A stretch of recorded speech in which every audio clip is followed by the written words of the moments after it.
News every 15 minutes, weather every 10, and sports twice an hour. Newstalk, KGVO, AM 1290 and 101.5 FM. You're listening to Montana Morning with Peter Christian.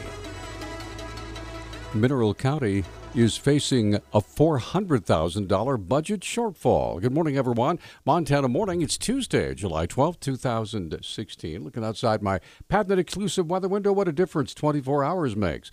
Yesterday was raining cockers and kitties, and today it's beautiful sunshine. We have 43 degrees in Missoula right now, and our newscast is sponsored by Bull's Eyewear, with Missoula's only certified master optician at 2910 South Reserve, the old R.P. Ellis location. Call 552-1299, online at bullseyemt.com. Mineral County commissioners have decided to cut 6 county positions to address a more than $400,000 budget shortfall. The Missoulian reports commissioners announced Friday they were cutting the jobs of a dispatcher in the sheriff's office, a clerk in the treasurer's office, a health department administrator, a probation officer, a full-time intern in the county attorney's office, and a half-time deputy attorney. Commissioners continue contract negotiations with Sheriff's Department employees who went on strike in late May. 2 mediation sessions have been held, and a third is planned for later this month.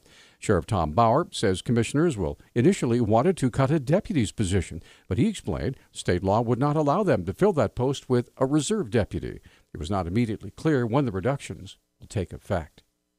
In an office papered over with Democratic campaign posters, the leader of the state party, Governor Steve Bullock, met with volunteers yesterday to give them a pep talk with just 3 months before the general election. This is about whether our public lands will continue to stay in public hands, whether we can fish on our streams and rivers, or whether we're going to elect somebody that's actually sued to in-stream access. This is about our public education system. Montana has record high school graduation rates. We've made record investments. The last thing we need to do is dismantle and denigrate our public education system. Bullock went on to emphasize his vision for Montana's future, as opposed to one led by his Republican opponent, Bozeman businessman Greg Gianforte. This is candidly about what Montana is going to look like, not just this year, but in the generations to come. And I'm not a millionaire. I actually rely on you all. I rely because Montana still is a state where people talking to people is what wins elections. The Democratic campaign headquarters is at the corner of Main and Orange, across the street from KECI television. Prosecutors and a defense attorney say 4 of the 5 people accused of smuggling drugs into Montana State Prison plan to plead guilty. Federal prosecutors say an inmate named Ian Barclay persuaded a prison laundry worker named Aaron Bernhardt to smuggle methamphetamine and a drug called Suboxone into the prison for Barclay to sell to other inmates. Prosecutors say a friend of Barclay's named Cordero Metzger arranged to have 2 women in Tennessee mail the drugs to Bernhardt between April and August of 2015. Bernhardt, Metzger, and one of the Tennessee women, Rachel Ross, have made deals to plead guilty to conspiracy with the intent to possess and distribute controlled substances. Bernhardt also plans to be guilty to accepting bribes. Barclay's attorney, Palmer Huvestal, said Monday his client also plans to sign a plea agreement. Missoula police are investigating after a robbery that occurred at the Osprey Stadium Sunday evening. Public Information Officer Travis Welsh said the incident occurred in the Osprey player locker room. An adult female had entered into a locker room at our local baseball stadium and took some items from there belonging to a few of the players for our local minor league ball club and left after being chased out by members of that team. The woman was identified as 50-year-old Cynthia Carmichael Navarro. The woman was located a short distance away. She still had some of those items in her possession, and she was taken into custody without incident. Burglary, which is a felony. Carmichael Navarro was placed in the Missoula County Jail on $50,000 bond. She was to appear in Missoula Justice Court yesterday afternoon. A campground in Glacier Park was temporarily evacuated over the weekend after a 28-year-old Helena man fired a shot into the air from inside his tent. Park spokeswoman Margie Steigerwald told the Flathead Beacon that the man and his girlfriend were at Spray Creek Campground Saturday night when he fired the shot. The girlfriend sought help from the campground host, and law enforcement was alerted at about 9:30 p.m. Rangers evacuated the campground. Steigerwald said 8 armed rangers surrounded the man and negotiated with him until he dropped the single-shot revolver. Rangers believe the man was disoriented or altered due to prescription medication. He was taken to a hospital in Kalispell, and campers were allowed to return after midnight. The man may be cited because it is illegal to fire a weapon inside a national park. The Lake County Sheriff's Office is investigating the report of a minor helicopter crash that occurred Saturday afternoon at about 2:30 near Yellow Bay. Sheriff Don Bell said the helicopter was hired by a local orchard to dry out cherries from the recent heavy rains. What they do is they buzz really low over the cherry trees to push the water off, so when the sun comes out, it doesn't split the cherries. And one of these props hit the power line. I don't believe it cut the power line. The power company was there inspecting it, but he made a emergency landing.